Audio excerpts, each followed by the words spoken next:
Now, on most people's to-do lists, crunching their business numbers and taking care of business is just below colonoscopy on the to-do list. Yet you make it fun. How do you make running a business more fun than a colonoscopy? Well, it's no fun to go out of business, and it's no fun to lose money, and it's no fun to wake up in the middle of the night and wonder where payroll is going to come from. And that's where I started with all this. You know, the wife of the plumber, I thought he could turn wrenches and I could crunch the numbers, and I thought I would be kind of good at it. I have a degree in business administration. I think I'm smarter than the average bear, but I got totally humbled with the business. And I was so sick and tired of being broke, so sick and tired of stressing over the money that once I just went, I even remember I went like this. Okay, I'll figure this out. I mean, I remember that moment where I just thought, no one else will do this for me. And once I did and kind of got over myself a little bit, it wasn't that hard.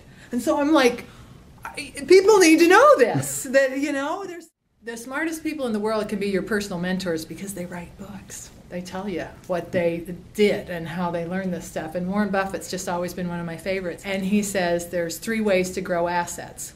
And that's the game of business, to grow your stuff. Your assets are your stuff, your money, your cash, your stuff, your cars, your vehicles, your tools, all the things you really like. One way is to borrow money. Another way is to put money in yourself, which is really not what we're after, but I've done it. And then the third way is to charge more than it costs for stuff, so that you create a profit. So if you charge more than it costs, you create something out of nothing.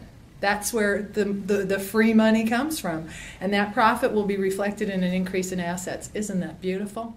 And so you're a Sox fan, right? Absolutely. Right? Are we allowed to say that? Yes, we can say whatever you want. We'll upset the whole Yankee Nation. And that's a day well spent. Upsetting Yankee Nation is a day well spent. But in any event, the Sox playing the Yankees, do you think people are going to say, well, we don't need to know the score because we have a lot of talent out there. They love what they do. I mean, there's something just beautiful about a ball well hit. They're going to keep score. Yeah. They're going to keep score, and so should we. And if you crunch the numbers like that, you're going to find that your prices are higher than the other guys. So you have a couple of choices, and one choice is to not do it anymore, and I think that's an honorable choice. The second choice is to figure out how to make price a non-issue, how to add so much value to the exchange that people say, oh, they're expensive, but they're so worth it. So when you commit to crunching the numbers, I think your next commitment is going to be, okay, I'm going to become a salesperson. I'm going to celebrate it. With emphasis on the word sell. Yeah, with emphasis on celebrate it, S-E-L-L. We grew up thinking sales were bad. Somebody told us that. We had those experiences. And what if you sat with that for a minute and thought, really? Is it such a big deal to offer something to someone and say, for this much you can have it? Mm. But it takes some lessons. And it takes some practice, and it takes, getting over yourself and looking in the mirror and, trying it on. So I was just talking downstairs with a contractor, and he was saying that he's more humanistic than most business people, that he really, has a heart for his people. And I'm looking around the room going, in this room? Are you kidding me? You're all like that. This is why I love tradespeople so much. They will give you the shirt off your back, or their back, or your back. They'll take a shirt and give it to it. Probably going to have a logo on it. Tradespeople are the nicest people, and they can't stand to get a no. So they'll do it for free before they wouldn't do it. And in some cases, they'll actually pay to do it. Yeah. If you lose and money. That breaks my heart.